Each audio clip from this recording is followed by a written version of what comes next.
Hey everyone, today we're continuing our Star Wars adventure at Galaxy's Edge in Walt Disney World's Hollywood Studios. This time, we're stopping for lunch at Oga's Cantina, one of the most immersive dining experiences that you can get in Galaxy's Edge.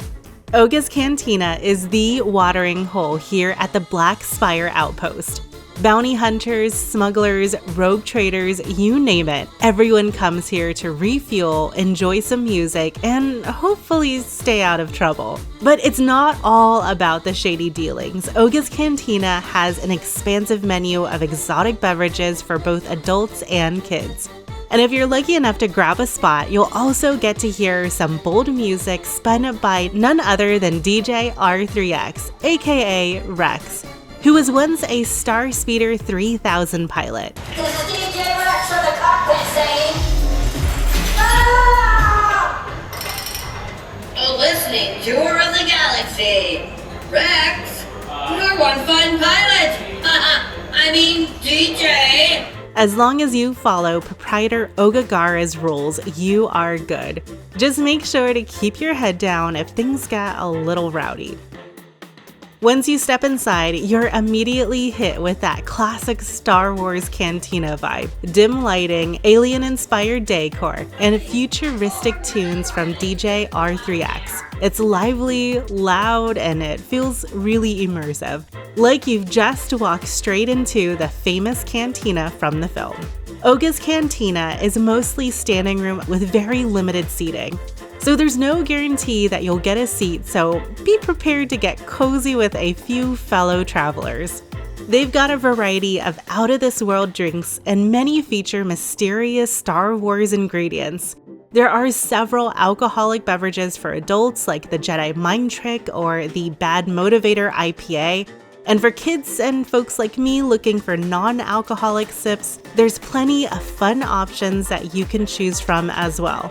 For our drinks, we ordered the Blue Bantha and the Hyperdrive Punch It.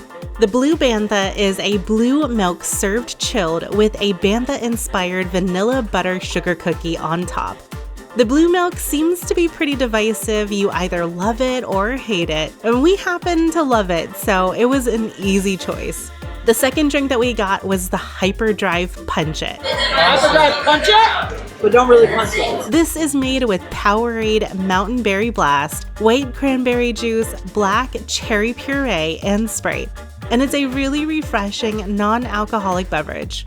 The cantina mostly serves drinks, so there's not a big food menu to choose from here. But there are a few snack options to hold you over.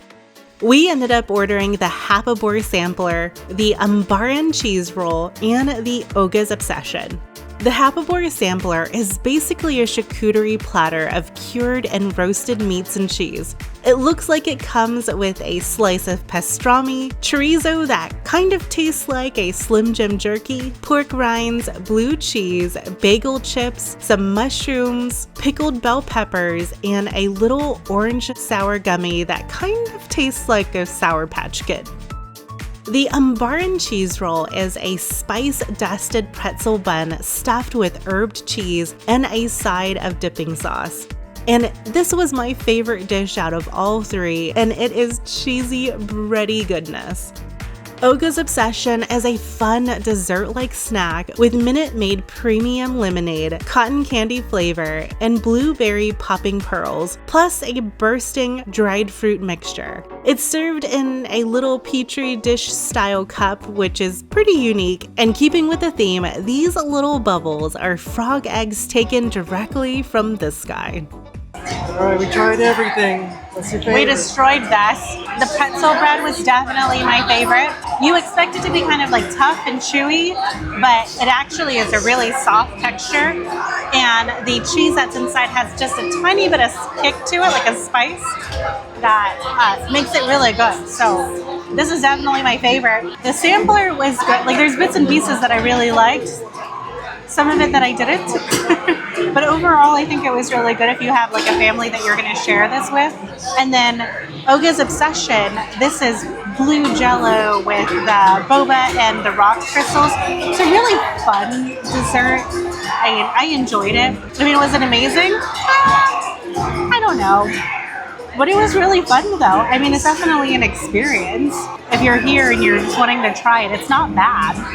While we were here, we couldn't resist picking up the Grinning Loth Cat souvenir cup to add to our souvenir collection. This is a high-quality ceramic mug that is just too cool to pass up.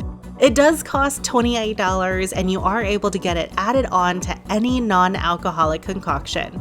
During our visit, there was also the Yub Nub, which is an alcoholic drink that comes served in a blue souvenir indoor mug for $48. And in the Loth Cat cup bag, they threw in a handful of the themed coasters that they use in the Cantina, which was a really nice surprise. If you're a huge Star Wars fan who has always dreamed of visiting the infamous watering hole from the Star Wars universe, then you'll enjoy this experience. From the pulsating music to the quirky bartenders, it does make you feel like you've just stepped into a galaxy far, far away. Just keep in mind though that it can get cramped, loud, and a bit chaotic. We were seated at the bar and it did feel a little tight. We ended up elbow to elbow with fellow travelers and with very little room to move around.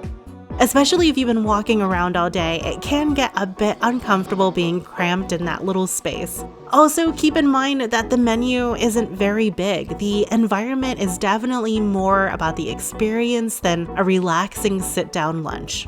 However, if you are thinking about heading to Oga's Cantina, here are a few things to keep in mind.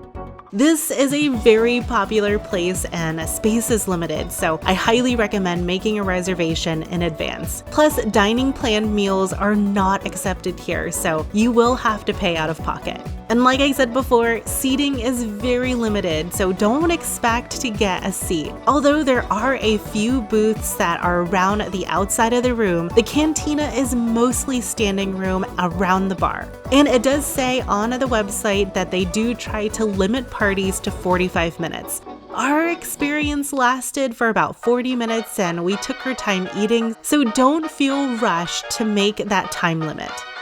If you found any of this information helpful, I would love it if you would hit that like button and subscribe if you would love to discover more incredible things to do in Florida and beyond. I create a new video every week and the best way to be able to see them is by subscribing.